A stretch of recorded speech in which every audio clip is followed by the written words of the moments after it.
اب انڈیا کے جو پہلے آرمی چیف تھے بپن راوت صاحب، اور ان کو اب جو ہے انہوں نے ایک نیا عہدہ کریٹ کر کے کوآرڈینیٹر ٹائپ کا وہ ایک ان کو ریٹین کیا ہے۔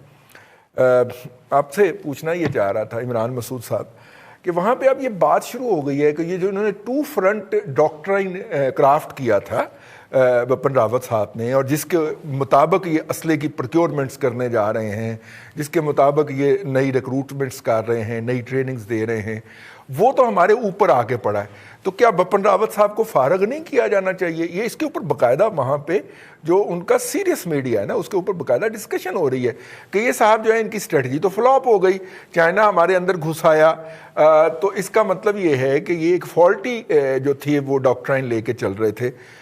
مطلب شکر ہے یہ بحث کہیں پاکستان میں نہیں ہو رہی، ورنہ تو بندے ہی غائب ہو جاتے ہیں، لیکن وہاں پہ اب باقاعدہ اس بات پہ بحث ہو رہی ہے۔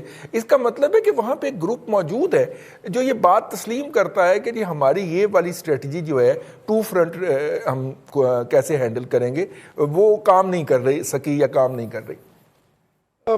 دیکھیں، India is a very smart player, یہ آپ کو ماننا پڑے گا۔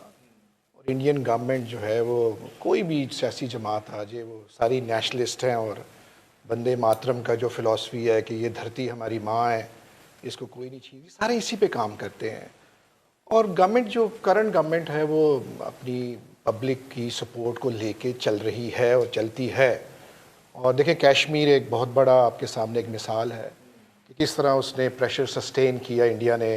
It is over more than 300 days now, اور دنیا بھر کا پریشر جو ہے وہ وہاں پہ جو ہو رہا ہے، جو ہیومن رائٹ وائلیشن ہو رہی ہے، لیکن انڈیا اپنی پالیسی سے ٹچ سے مس نہ ہوا۔ اب دوسری بات ہے کہ انڈیا میں اکاؤنٹیبلٹی بھی بہت زیادہ ہے، مقابلہ کمزور لوگوں سے تھا نا۔ ہاں جی، بس وہ یہی ہوا نا۔ تو آپ کا جو آپ نے جو یہاں پہ بات بتائی ہے وہ اس کی وہ جو جنرل صاحب کی، آرمی چیف کی، دیکھیں انڈیا میں اکاؤنٹیبلٹی بھی ہے، اور اکاؤنٹیبلٹی اسی اپنا فلسفی پہ ہے کہ آپ نے تو ہمارے بارڈرز کو بچانا تھا، آپ نے تو فنڈنگ کروائی، آپ نے تو پیسہ لگوایا، اور آپ نے ان ریٹرن آپ نے تو ہمیں کٹوا دیا، وہاں پہ چائنا سے ہم نے کٹوا دیا، بجلی آپ نے کروا دیا، اتنا وہ میچو مین انڈیا جو بنا ہوا تھا۔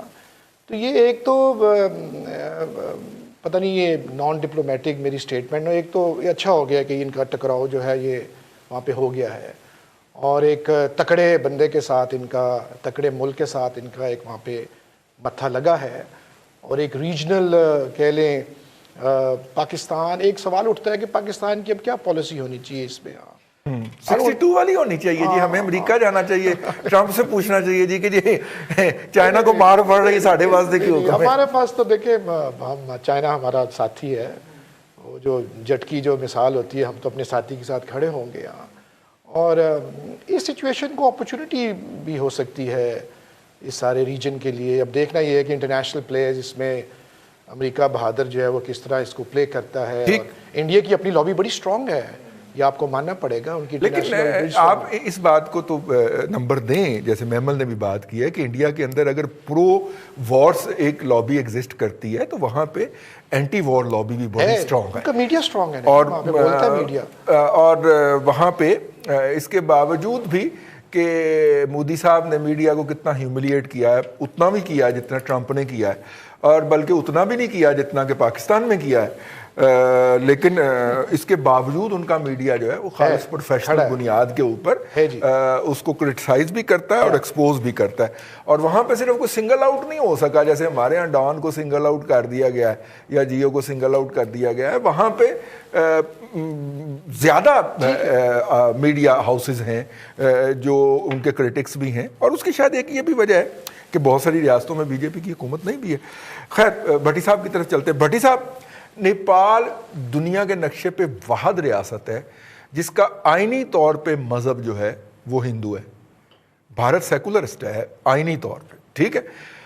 اگر مودی صاحب کی ایک ہندو ریاست سے نہیں بن رہی تو ہم تو ہیں ہی شرنارتھی ازل سے، جو ہیں وہ باہر سے آئے ہوئے ہیں، کیا خیال ہے؟ رئیس صاحب، مودی صاحب وہ ہیں کہ اگر وہ سامنے ان کے آئینہ دکھائیں نا تو وہ کہتے ہیں اوہ اچھا تسی ہو سامنے، آئینے سے بھی لڑ پڑتے ہیں، آئینے سے بھی لڑ پڑتے ہیں۔ ان کی ایک تو بات یہ ہے۔ دوسری بات یہ ہے کہ یہ جو کچھ ہو رہا ہے اس میں کسی چائنا کا قصور نہیں ہے, کسی اور کا قصور نہیں, انڈیا کا خود اپنا قصور ہے. انڈیا نے اس کا اسپیشل اسٹیٹس ختم کیا کشمیر کے ساتھ.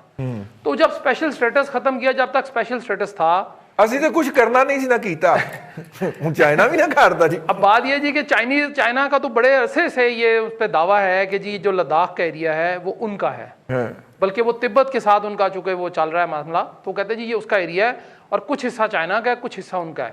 تو اس کا تو اس پہ کلیم ہے, دعویٰ ہے, 1948 سے یہ چل رہا ہے کام. 62 میں جو کچھ ہوا اس کو نہ چھیڑیں آپ. لیکن اب جو انڈیا نے کیا, انڈیا سمجھا تھا کہ شاید وہاں بھی پاکستان ہے, ہم نے جو حال ہم نے کشمیر کا کیا ہے وہ تو ہمیں خیر معاف نہیں کریں گے کبھی بھی کشمیری, اب خاص طور پہ اس دور حکومت میں, لیکن جو حال ہم نے ان کا کیا یہ سمجھ رہے تھے کہ شاید اسی طرح ہی ترنے والا ثابت ہوگا چائنا بھی. چائنا ترنے والا نہیں ہے. چائنا اپنی باؤنڈریز کی حفاظت کرنا جانتا ہے, وہ بالکل پورا خیال رکھتا ہے کہ 1 انچ ادھر یا 1 انچ ادھر نہیں ہوگا. وہ کہتا ہے 1 سینٹی میٹر بھی نہیں دینا میں نے, بلکہ جو میرا علاقہ ہے وہ خالی کرو.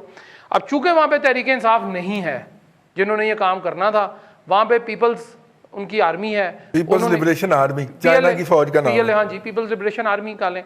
وہ ان کی آرمی جو ہے وہ وطن پرست بھی ہے, قوم پرست بھی ہے, عوام پرست بھی ہے. ہمارے پاس کچھ تھوڑا سا اس میں کمی ہے تینوں چیزوں میں سے. ہم پیچھے ہٹ جاتے ہیں فوراً کہ جی جو کچھ ہو رہا ہے ہم دیکھ رہے ہیں, کر رہے ہیں, ہم ویو کر رہے ہیں. آج بھی قومی اسمبلی میں مجھے بڑا افسوس ہوا وہ بیان سن کے, ان کا وزیر خارجہ صاحب کا, خواجہ آصف نے ان کو تھوڑی سی چھیڑا تو وہ اس پہ بھڑک گئے. اور وہ مراد سعید صاحب جو آپ کے دوست ہیں جن کی آنکھیں باہر آ جاتی ہیں, 200 وہ کیا کہتے ہیں آپ, وہ جو 200 $200 ارب آئے گی, حلب اٹھائے گی. اچھا وہ تھے, وہ بولے, اس کے بعد کام خراب ہو گیا وہاں پہ. اچھا ٹھیک. معاملہ یہ تھا جی کہ مختصراً یہ ہے کہ بھارت نے وہاں پہ پنگا لیا, وہ پنگا اس کو مہنگا پڑ گیا جی. اس کو خیال تھا کہ سامنے شاید پاکستان ہے, پاکستان نہیں تھا, چائنا تھا وہاں پہ, چائنا ہے, چائنا نہیں چھوڑے گا. اب انڈیا کے اندر ایک اور بھی پاکستان ہے, دیکھیں نا اس میں رضوان صاحب, قومی اسمبلی میں جو مرضی ہوتا رہے, آج پاکستان کے اندر ISI ہیڈ کوارٹر کے اندر جو ہے وہ ایک تینوں ہماری عسکری افواج کے جو سربراہ ہیں اور ISI چیف کی وہاں پہ میٹنگ ہوئی ہے, اور اسی سارے سیناریو کے اندر ہوئی ہے. اس کو ڈسکس کیا گیا ہے کہ اس کے آگے کیا جو ہے وہ اثرات پاکستان کے اوپر ہوں گے, اور اگر کوئی گڑبڑ ہوتی ہے تو اس کا جواب کیسے دینا ہے. پاکستان بھی سویا ہوا نہیں ہے. اب سیاسی قیادت ہماری جو ہے وہ ذرا کوارنٹائن میں ہے, کیا کیا جا سکتا ہے.